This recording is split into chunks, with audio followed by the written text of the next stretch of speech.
студенти Кіровоградського машинобудівного коледжу приймаємо участь в естафеті 22-й Push-Up Challenge в підтримку воїнів АТО. Хочемо їм побажати здоров'я і наснаги. Передаємо естафету Кіровоградському педагогічному університету. Упор лежа! Прийнять! Раз! Раз! Два!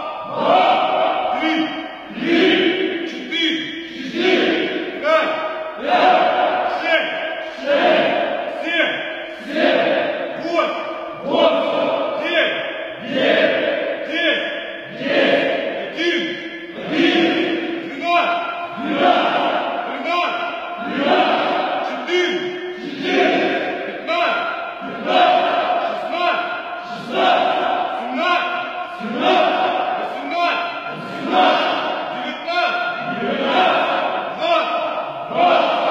Один!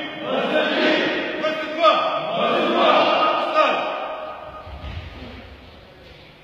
Слава Україні!